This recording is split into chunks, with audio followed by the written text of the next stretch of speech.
Dear students अस्सलाम वालेकुम। आज हमारा फिजिक्स का लेक्चर है। यूनिट नेम है सर्कुलर और रोटेशनल मोशन। सबसे पहले हम इसमें एंगुलर डिस्प्लेसमेंट का पॉइंट स्टडी करेंगे, उसके बाद angular velocity, then further angular acceleration. Start करते हैं एंगुलर डिस्प्लेसमेंट। एंगुलर डिस्प्लेसमेंट हमारे पास क्या है, उसकी डायरेक्शन कहाँ होती है? Its direction is along the axis of rotation plus perpendicular to the plane of rotation.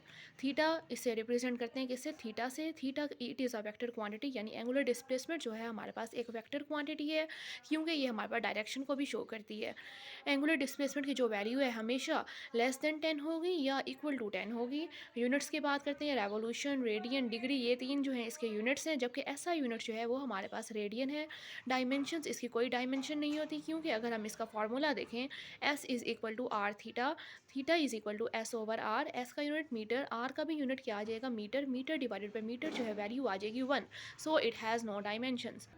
ये यहाँ पर साइड में मैंने एक्सप्लेन कर दिया। S is equal to r theta, theta is equal to s over r, metre over metre, value क्या आ जाएगी हमारे पास 1। रेशो हमारे पास 1 आ जाती है, that's why it is dimensionless. Then further हम देखते हैं इन तीन यूनिट्स को। इन तीनों में से जो सबसे बड़ा यूनिट है वो क्या है? Revolution. Revolution is greater than radian and radian is greater than degree. 1 revolution is equal to 2 pi radian and 2 pi radian is equal to 360 degree. अगर हम डिग्री की बात करें, then 1 degree is equal to 0.017 radian. अगर radian की बात करें, 1 radian is equal to 57.3 degree और 2 radian is equal to 114.7 degree. आपने ये सारी वैल्यूज़ जो है याद कर लेनी है, क्योंकि ये आपकी जो है न्यूमेरिकल्स में और मुख्तलिफ क्वेश्चंस में ये आपकी हेल्प करती है। उसके बाद हम चलते हैं एंगुलर वेलोसिटी की तरफ। एंगुलर वेलोसिटी किससे रिप्रेजेंट होता है? ओमेगा से। इसके यूनिट्स क्या है? रेवोल्यूशन पर सेकंड, रेडियन पर सेकंड, डिग्री पर सेकंड। डायरेक्शन कहाँ होती है? Its direction is also along the axis of rotation, because जो है इसकी डायरेक्शन भी एक्सिस ऑफ रोटेशन थी, और एंगुलर डिस्प्लेसमेंट की डायरेक्शन भी कहाँ होती है? एक्सिस ऑफ रोटेशन की तरफ होती है, along the axis of rotation and towards the centre होती है। आगे हम पढ़ेंगे कि ये सारी क्या है हमारे पास एक्सियल क्वांटिटीज़ हैं, that's why it's direction is along the axis of rotation. Commercial unit इसका क्या है? रेवोल्यूशन पर मिनट। अब हम देखते हैं कि एक्सियल क्वांटिटीज़ कौन कौन सी हैं।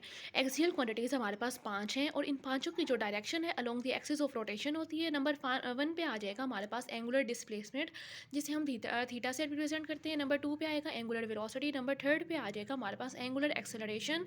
नंबर 4 पे एंगुलर मोमेंटम, जिसे हम एल से रिप्रेजेंट करते हैं। और नंबर 5 पे हमारे पास आ जाएगा torque, which is also an axial quantity and it's direction is also along the axis of rotation.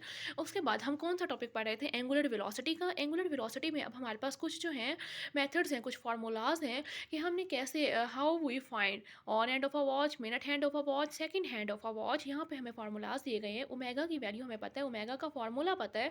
Omega यानी एंगुलर वेलोसिटी किसकी इक्वल है? 2 पाई एफ के, और एफ इज इक्वल टू यानी frequency is inversely proportional to the time. So 2 pi F is equal to 2 pi over T आ जाएगा। अगर हमने on and of a watch find करना है तो 2 पाई ओवर टी की जगह हम 12 आवर्स फाइंड करेंगे। हमने आंसर जो है हमेशा सेकंड्स में निकालना होता है। अगर वो स्पेसिफाई कर दें कि और में ही आंसर दें या मिनट्स में ही आंसर दें, तो हम इसे कन्वर्जन फर्दर नहीं करते। अगर हमने सेकंड में ही आमतौर पर आंसर निकालना होता है, तो हम क्या करते हैं? 12 आवर्स की जगह, 12 आवर्स में कितने मिनट्स होते हैं? 1 आवर में 60 मिनट्स होते हैं, तो 12 मल्टीप्लाई बाई 60, और 1 आवर में 60 सेकंड्स होते हैं, 12 मल्टीप्लाई बाई 60 मल्टीप्लाई बाई 60। इसी तरह अगर हम minute hand of a watch देखें तो 2 पाई डिवाइडेड बाई 60 मिनट्स। हमने चूंकि सेकंड्स में आंसर लेना है, तो 1 मिनट में 60 सेकंड होते हैं, मल्टीप्लाई बाई 60। इसी तरह second hand of a watch find कर लेंगे। Omega is equal to 2 pi over T, 2 pi over 60 seconds. चूंकि ये पहले से ही सेकंड में है, तो इसे फर्दर सेकंड्स में कन्वर्ट करने की ज़रूरत नहीं है। उसके बाद एक और क्वेश्चन पूछा जाता है कि how we find the angular speed of earth about its axis means spin and orbital. यानी angular speed of earth spin में भी हमने फाइंड करनी है और ऑर्बिटल में भी फाइंड करनी है। जैसा कि हमें पता है कि जो अर्थ है अपने